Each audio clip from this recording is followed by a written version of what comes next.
2023 പുറത്തിറങ്ങിയ ഒരു ചൈനീസ് ചലച്ചിത്രമുണ്ട്. ഹൃദയത്തെ തൊടുന്ന അത്രമേൽ മനോഹരമായ ജീവിതത്തിന്റെ അർത്ഥതലങ്ങൾ പറഞ്ഞുവെക്കുന്ന, പ്രണയം പറഞ്ഞുവെക്കുന്ന ഒരു ചലച്ചിത്രം ലവ് നെവർ എൻഡ്സ്. സിനിമാ കഥയിലൂടെ ഇന്ന് നിങ്ങൾ കേൾക്കാനായി പോകുന്നത് ഏറെ രസകരമായ ആ ചലച്ചിത്രത്തിന്റെ കഥയാണ്. സിനിമയുടെ വിശദമായ കഥയിലേക്ക് പോകുന്നതിന് മുമ്പ് സിനിമാ കഥകൾ കേൾക്കാൻ ഇഷ്ടപ്പെടുന്ന പുതിയ കൂട്ടുകാരുണ്ടെങ്കിൽ നമ്മുടെ ചാനൽ ഒന്ന് സബ്സ്ക്രൈബ് ചെയ്യണേ. കൂട്ടുകാർക്ക് ഷെയർ ചെയ്ത് കൊടുക്കുകയും കമന്റ് ചെയ്യുകയും ലൈക്ക് ചെയ്യുകയും ചെയ്യൂ. നമുക്ക് നേരെ വിശദമായ കഥയിലേക്ക് പോകാം. കഥ ആരംഭിക്കുന്നത് വെയ്ജി എന്ന പേരുള്ള പ്രായമായ ഒരു വ്യക്തിയിൽ നിന്നുമാണ്. വെയ്ജിയുടെ ജീവിതത്തിൽ അത്യധികം അയാളെ വേദനിപ്പിച്ചുകൊണ്ടിരിക്കുന്ന ഒരു ശൂന്യത നിറഞ്ഞു നിന്നിരുന്നു. പണ്ടെപ്പോഴോ തന്റെ ഭാര്യയെ നഷ്ടപ്പെട്ട ആ ഒരു ഏകാന്തത, സ്നേഹത്തിനും കരുതലിനും വേണ്ടിയുള്ള അതിയായ ആഗ്രഹം, സ്നേഹിക്കാനും സ്നേഹിക്കപ്പെടാനുമുള്ള കൊതി അയാളുടെ ഉള്ളിൽ അത് അവശേഷിച്ചു. ഉള്ളിൽ അത്രമേൽ ആഗ്രഹമുണ്ടെങ്കിലും തന്റെ വികാരങ്ങൾ പ്രകടിപ്പിക്കാൻ അയാൾക്കെപ്പോഴും മടിയായിരുന്നു. പകൽ സമയങ്ങളിൽ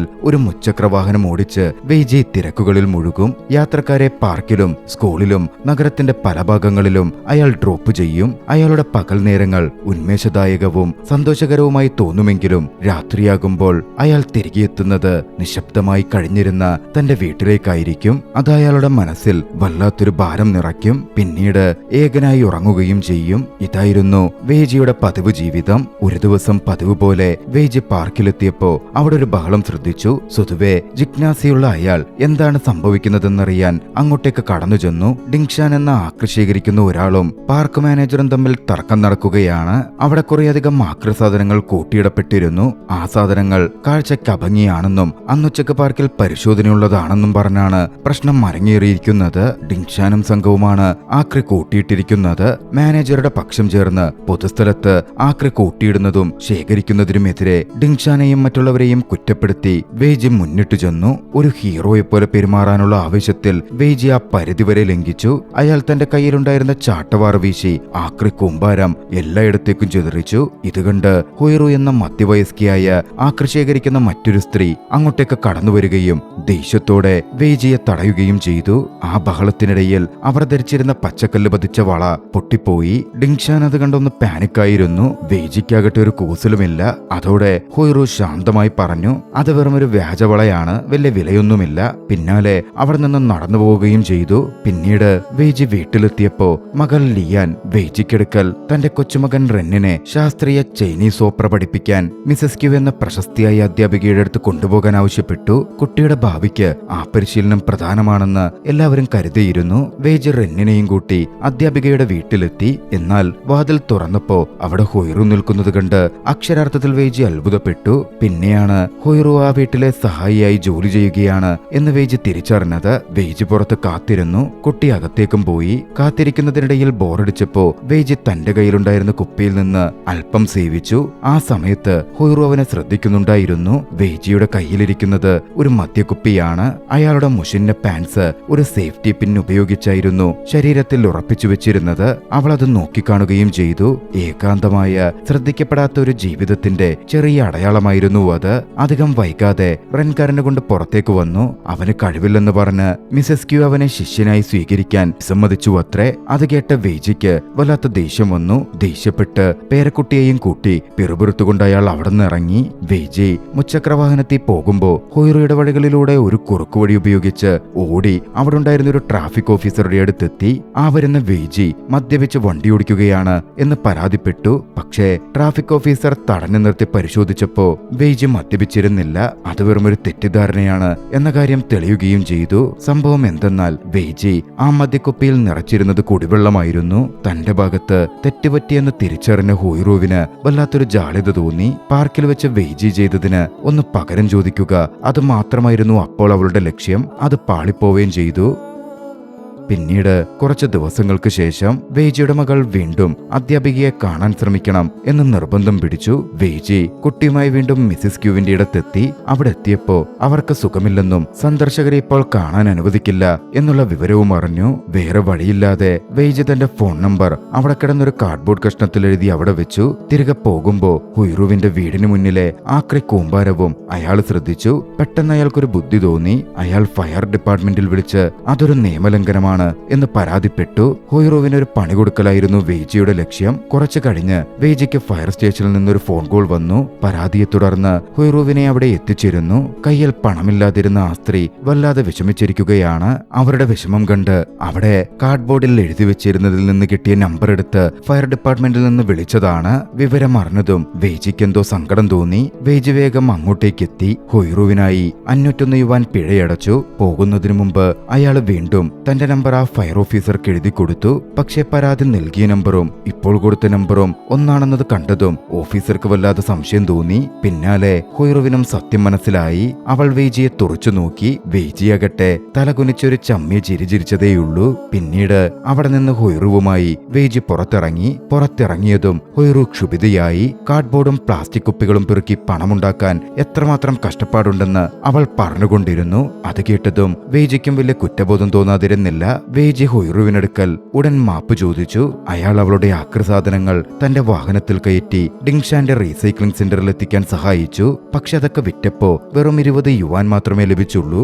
ആ നിമിഷം ഡിങ്ഷാനും വലിയ കഷ്ടപ്പാടിലാണെന്ന് വെയ്ജി തിരിച്ചറിഞ്ഞു. ഡിങ്ഷാനും ഏറെ പ്രായം ചെന്നൊരു വ്യക്തിയാണ്. ഡിങ്ഷാന്റെ ഭാര്യ ഹുവാൻസിൻ അൾഷിമേഴ്സ് ബാധിച്ച് എപ്പോഴും പരിചരണം ആവശ്യമായ അവസ്ഥയിലായിരുന്നു. അങ്ങനെയിരിക്കെ ഒരു ദിവസം വെയ്ജി പാർക്കിൽ ഹുവാൻസിൻ ഒറ്റയ്ക്കിരിക്കുന്നത് കണ്ടു.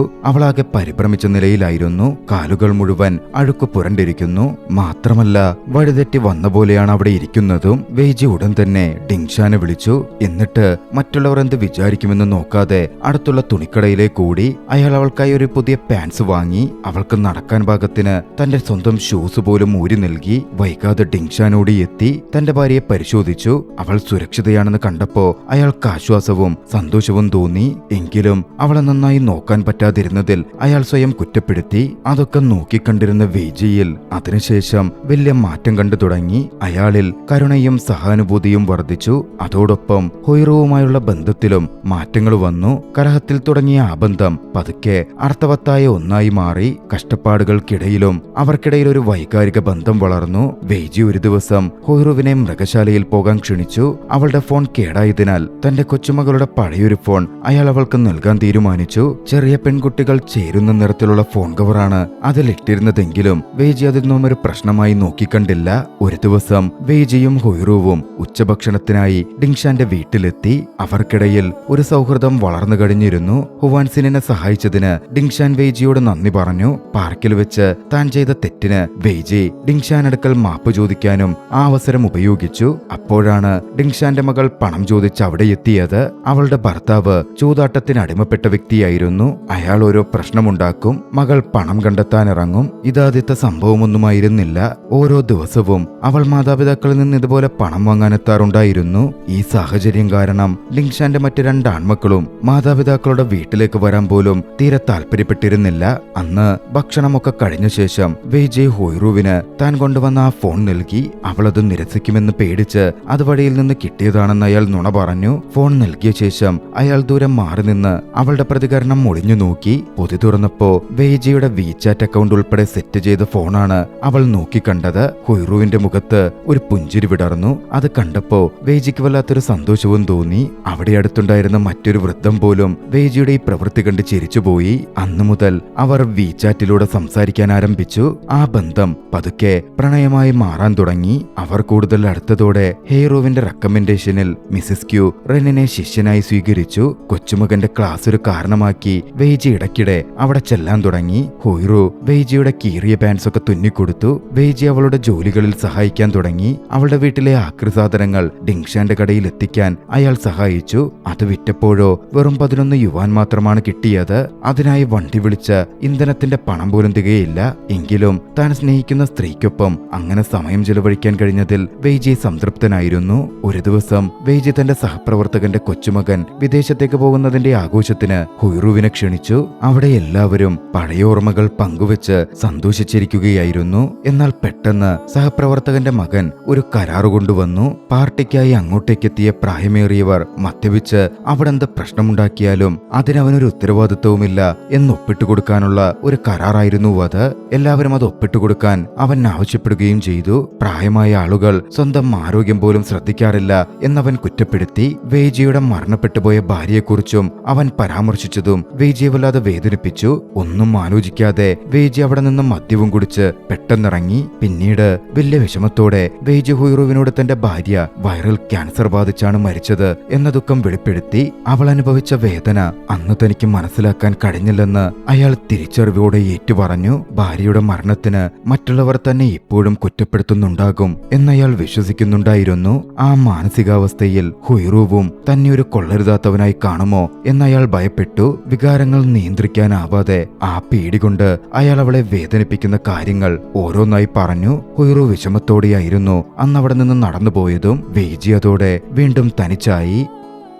ഒരു ദിവസം രാത്രിയിൽ വേജി തന്റെ കൊച്ചുമകൾക്കൊപ്പം ഒരു പാട്ട് കേൾക്കുകയായിരുന്നു. ഐ ലവ് യു എന്നു പേരുള്ള ഒരു പാട്ട് കണ്ടുപിടിക്കാൻ വേജി അവളോട് ആവശ്യപ്പെട്ടിരുന്നു. വേജിയെ സംബന്ധിച്ചിടത്തോളം ആ പാട്ടിന്റെ പേര് അല്പം അമിതമായി തോന്നിയിരുന്നു. എന്നാൽ ഈ പാട്ടുകൊണ്ട് എത്ര വലിയ പിണക്കങ്ങളും തർക്കങ്ങളും പരിഹരിക്കാൻ കഴിയും എന്ന് കൊച്ചുമകൾ വേജിയോടായി പറഞ്ഞു. വേജിക്കും കൊച്ചുമകളുടെ വിശ്വാസവും മറ്റും കണ്ടപ്പോ അത് ശരിയായിരിക്കുമെന്ന് തോന്നി. വേജി അവിടെ നിന്നിറങ്ങാനൊരുങ്ങുമ്പോ കഴിഞ്ഞ കാലത്തെ കാര്യങ്ങളിൽ ആരും മുത്തച്ഛനെ ശരിക്കും കുറ്റപ്പെടുത്തുന്നില്ല എന്ന കാര്യവും അവൾ വേജിയെ മെല്ലെ ഓർമ്മിപ്പിച്ചു. ആ പഴയ കുറ്റബോധം മുറുകെ പിടിച്ചുകൊണ്ട് മുത്തശ്ശൻ തന്നെ മുത്തശ്ശനെ വീണ്ടും വീണ്ടും ശിക്ഷിച്ചുകൊണ്ടിരിക്കുകയാണെന്നും അവൾ പറയുകയും ചെയ്തു. പേരക്കുട്ടിയുടെ ആ വാക്കുകൾ വേജിയുടെ മനസ്സിൽ തങ്ങി നിന്നു. മറ്റുള്ളവർ തന്നെ ജഡ്ജ് ചെയ്യും എന്ന് കരുതിയായിരുന്നു അത്രയും കാലം വേജി ജീവിച്ചത്. അയാൾ എപ്പോഴും മറ്റുള്ളവരെ പ്രീതിപ്പെടുത്താൻ ശ്രമിക്കുകയും തെറ്റുകൾ വരുത്തുമെന്ന് ഭയപ്പെടുകയും ചെയ്തിരുന്നു. താൻ അറിയാതെ തന്നെ വേജിക്ക് സ്വന്തം വ്യക്തിത്വം നഷ്ടപ്പെടുകയും ആ പ്രക്രിയയിൽ ഹുയിറുവിനെ അയാൾ വേദനിപ്പിക്കുക പോലും ചെയ്തു. അന്ന് രാത്രി അയാളുടെ ഉള്ളിൽ എന്തോ ഒന്നും മാറിമറിഞ്ഞു. തന്റെ വികാരങ്ങളെക്കുറിച്ച് സത്യസന്ധത പുലർത്തേണ്ട സമയമായെന്ന് അയാൾ തിരിച്ചറിഞ്ഞു. അതിനായി ആദ്യം ചെയ്യേണ്ടത് ഹുയിറുവിയായുള്ള ബന്ധം ശരിയാക്കലാണ് എന്നയാൾ മനസ്സിലുറപ്പിച്ചു. അടുത്ത ദിവസം വേജി ഹുയിറുവിനെ കാണാൻ പോയി. അന്നത്തെ ദേഷ്യത്തിൽ ഹുയിറുവിന്റെ കയ്യിൽ നിന്ന് ഫോൺ ബലമായി വേജി വാങ്ങിയിരുന്നു. അത് തിരികെ കൊടുക്കാനായിട്ടായിരുന്നു വേജി പോയത്. എന്നാൽ ഹുയിറു അവനെ സ്വീകരിച്ചത് വളരെ അകൽച്ചയോടെയായിരുന്നു. ഒരു തണുപ്പൻ ഭാവത്തിൽ. ഒട്ടും ഊഷ്മളത നിറഞ്ഞു നിന്നിരുന്നില്ല. എങ്കിലും വേജി വിട്ടുകൊടുത്തില്ല. അന്ന് രാത്രി തന്നെ വേജി വീണ്ടും അവളുടെ അടുത്തെത്തി. ഇത്തവണ കയ്യിൽ ഒരു കേക്കും കൂടി ഉണ്ടായിരുന്നു. അവളുടെ വാതിൽക്കൽ നിന്നുകൊണ്ട് തന്റെ വികാരങ്ങൾ നിയന്ത്രിക്കാനാവാതെ അന്ന് പറഞ്ഞുപോയ കാര്യങ്ങളുടെ പൂർണ്ണ ഉത്തരവാദിത്വം താൻ ഏറ്റെടുക്കുന്നുവെന്ന് അവൻ ആത്മാർത്ഥമായി പറഞ്ഞു. വികാരങ്ങൾ ശരിയായി പ്രകടിപ്പിക്കാൻ അറിയാത്തൊരു വൃദ്ധനാണ് താനെന്നവൾ മനസ്സിലാക്കും എന്നയാൾ പ്രത്യാശിച്ചു. അവളോട് മാപ്പ് ചോദിക്കുകയും ചെയ്തു. തുടർന്ന് അതുവരെ ഇല്ലാതിരുന്ന ധൈര്യം സംഭരിച്ച് വേജി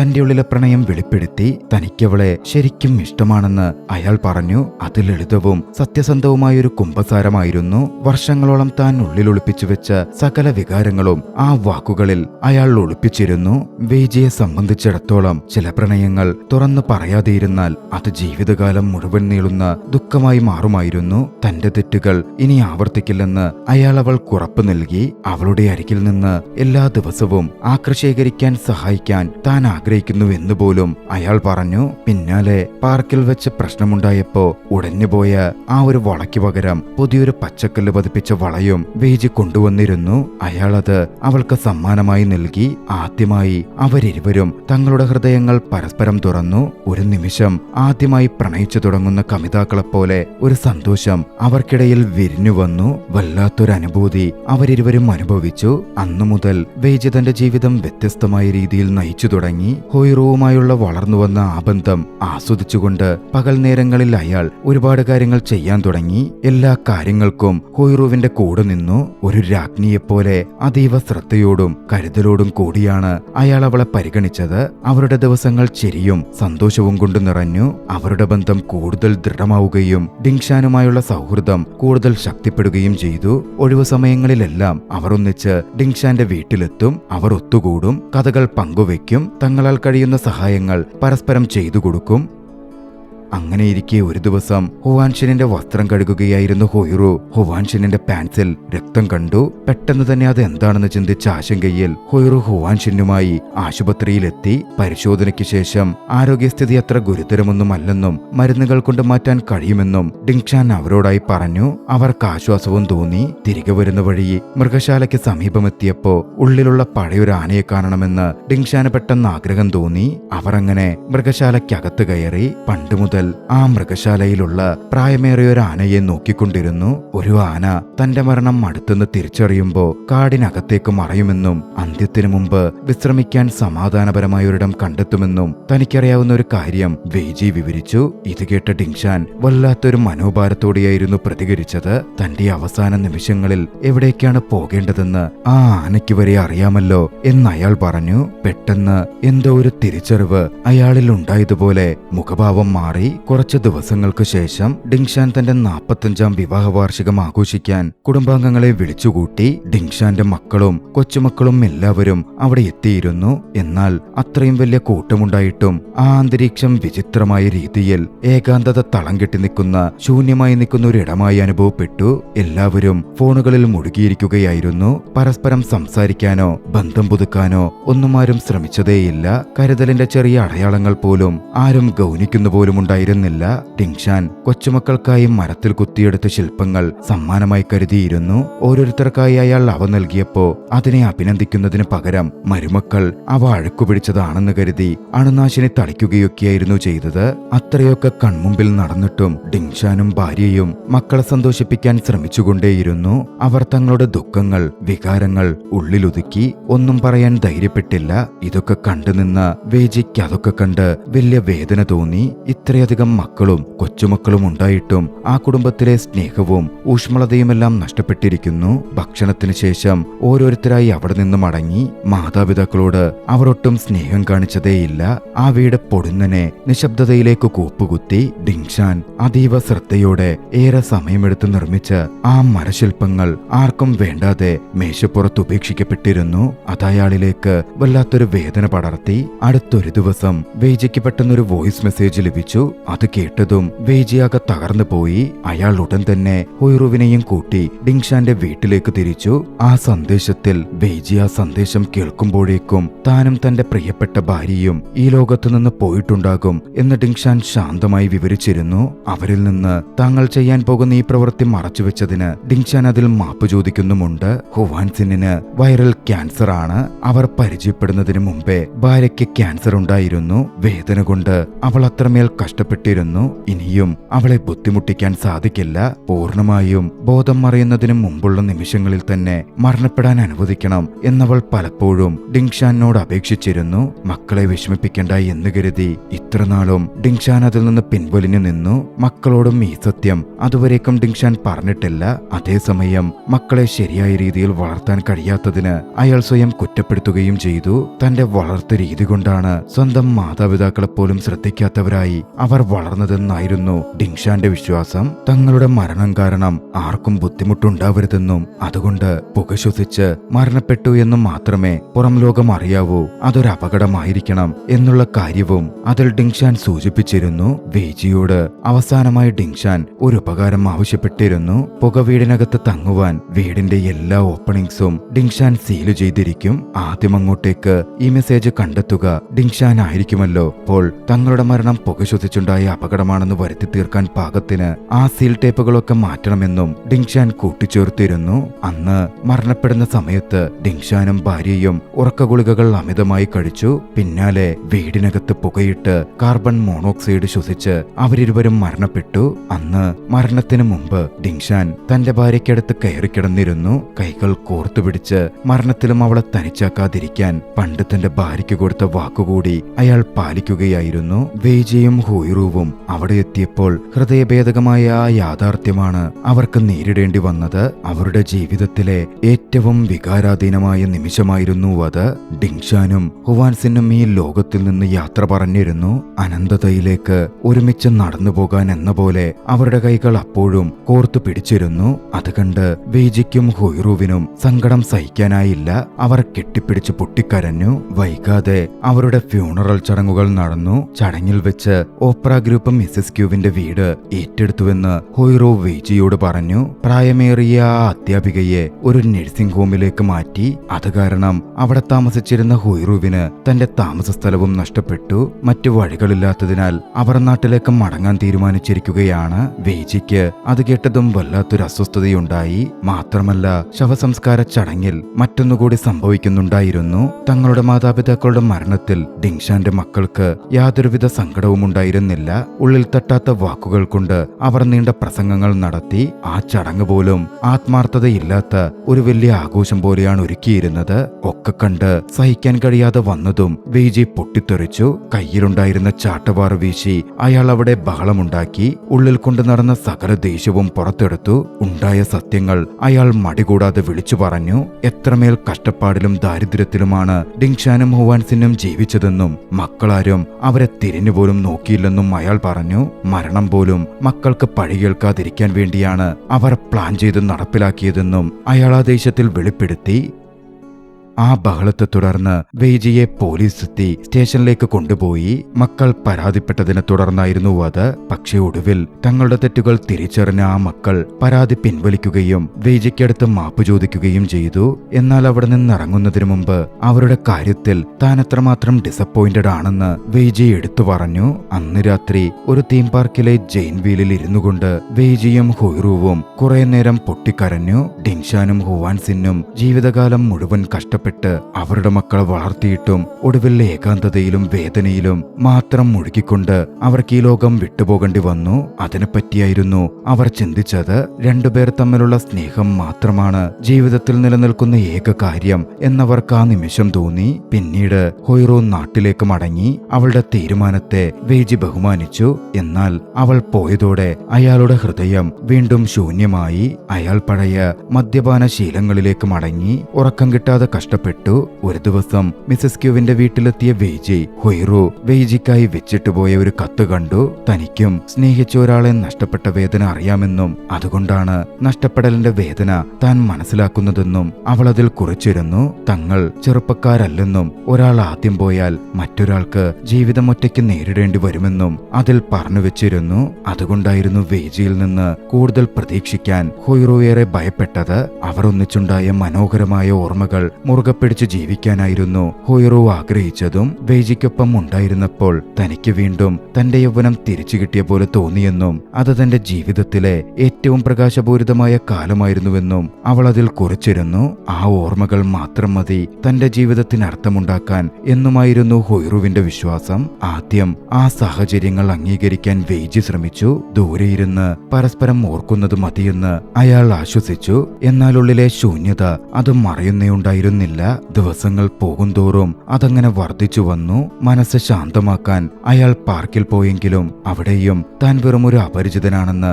അയാൾക്ക് തോന്നി. അവിടെ മറ്റൊരു ബഹളം നടക്കുന്നതും വെയ്ജി നോക്കിക്കണ്ടു. പക്ഷേ ഇത്തവണ അയാൾ അങ്ങോട്ടേക്ക് കടന്നുപോയില്ല. അതിലിടപെട്ടില്ല. ദൂരെ നിന്ന് അയാളത് നോക്കി നിന്നു. എവിടെയും വേരുകളില്ലാത്ത അപരിചിതനായൊരു മനുഷ്യനെ പോലെ അവിടെ തുടർന്ന് അയാൾ തളർന്നുപോയി. ഹൊയ്റുവിനെ കുറിച്ചുള്ള ഓർമ്മകളും മരണത്തെക്കുറിച്ചുള്ള ചിന്തകളും അയാളുടെ മനസ്സിൽ മിന്നിമറഞ്ഞു. കാട്ടിലേക്ക് മറയുന്ന ആനകളെപ്പോലെ താനും മാറിക്കൊണ്ടിരിക്കുകയാണെന്നും തന്റെ ഇടത്തേക്ക് പോകേണ്ടതുണ്ടെന്നും അയാൾ ചിന്തിച്ചു. എന്നാൽ അതേസമയം കൂട്ടിൽ നിന്ന് പുറത്തിറങ്ങുന്ന പക്ഷികളെപ്പോലെ തനിക്കും ഹൊയ്റുവിനും പുതിയൊരു തുടക്കമാകാമെന്നും അയാളിൽ ചിന്തകൾ നിറയുന്നുണ്ടായിരുന്നു. നഷ്ടപ്പെടുമെന്ന് പേടിച്ച് ഒരു പുതിയ തുടക്കം വേണ്ടെന്ന് വെക്കാൻ അയാളിപ്പോൾ ആഗ്രഹിക്കുന്നേയില്ല. പലതരം വികാരങ്ങൾ മനസ്സിലൂടെ കടന്നുപോയപ്പോൾ ഒന്നും നിയന്ത്രിക്കാനാവാതെ വെയ്ജി പെട്ടെന്ന് കുഴഞ്ഞു വീണു. ഉണർന്നപ്പോൾ അയാൾ ആശുപത്രിയിലായിരുന്നു. വെയ്ജി കണ്ണു തുറക്കുമ്പോ അടുത്ത മകനിരിക്കുന്നുണ്ട്. അധികം വൈകാതെ തന്റെ ഭാര്യയെ നഷ്ടപ്പെട്ട് തകർന്നുപോയ മറ്റൊരു വൃദ്ധനെ വെയ്ജി അടുത്തു കണ്ടു. ആ വേദന നേരിട്ട് കണ്ടപ്പോ അയാളുടെ ഉള്ളിൽ എന്തോ ഒന്ന് മാറിമറിഞ്ഞു. ഒട്ടും വൈകാതെ വെയ്ജി ഒരു തീരുമാനമെടുത്തു. ഒരിക്കൽ കൂടി താൻ ഹൊയ്റുവിന്റെ നാട്ടിലേക്ക് പോകും. തന്റെ സ്നേഹത്തിനായി ഒരിക്കൽ കൂടി പോരാടും. അങ്ങനെ ആശുപത്രിയിൽ നിന്നിറങ്ങിയ അയാൾ നേരെ ഹൊയ്റുവിന്റെ നാട്ടിലേക്ക് പോയി. ഒടുവിൽ അവളുടെ മുന്നിൽ ചെന്നു നിന്നു. അത്തവണ വെയ്ജി സംസാരിച്ചത്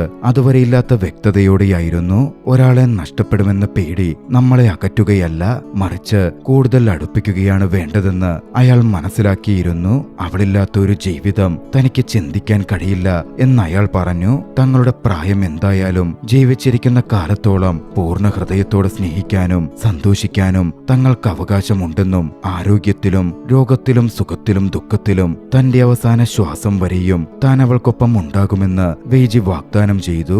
മനസ്സ് തുറന്നുള്ള വെയ്ജിയുടെ ആ തുറന്നു പറച്ചിൽ അദ്ദേഹത്തിന്റെ ആ യാത്രയിലെ ഏറ്റവും വികാരാധീനമായ നിമിഷമായി മാറി. ജീവിതത്തിന്റെ പരിമിതികൾക്കിടയിലും സ്നേഹത്തെ തിരഞ്ഞെടുക്കാനുള്ള അയാളുടെ ധൈര്യമായിരുന്നു അവിടെ മുന്നിട്ട് നിന്നത്. ആത്മാർത്ഥമായി വെയ്ജി തന്നെ തിരക്കി വന്നത് പറഞ്ഞപ്പോൾ ഹോയ്റൂവിനും പിടിച്ചു നിൽക്കാൻ കഴിഞ്ഞില്ല. അവളുടെ കണ്ണുകൾ നിറഞ്ഞൊഴുകി. ഓടിച്ചെന്ന് വെയ്ജി അവൾ ചേർത്തു പിടിച്ചു. പ്രായമേറിയ ആ ദമ്പതികൾ ഒന്നിച്ച് ജീവിക്കുമെന്ന സൂചനയോടെ ചലച്ചിത്രം അവസാനിക്കുന്നു. ഏറെ രസകരമായ ഈ ഒരു ചലച്ചിത്രം നിങ്ങൾക്കിഷ്ടമായെങ്കിൽ വീഡിയോ ലൈക്ക് ചെയ്യുക. അഭിപ്രായങ്ങളും നിർദ്ദേശങ്ങളും കമന്റുകളിൽ രേഖപ്പെടുത്തുക. കഴിയുമെങ്കിൽ ചാനൽ സബ്സ്ക്രൈബ് ചെയ്തും കൂട്ടുകാർക്ക് ഷെയർ ചെയ്തു കൊടുത്തും ഞങ്ങളെ സപ്പോർട്ട് ചെയ്യുക. അടുത്ത എപ്പിസോഡിൽ മറ്റൊരു മികച്ച ചലച്ചിത്രവുമായി നമുക്ക് കണ്ടുമുട്ടാം. അതുവരെ ബൈ.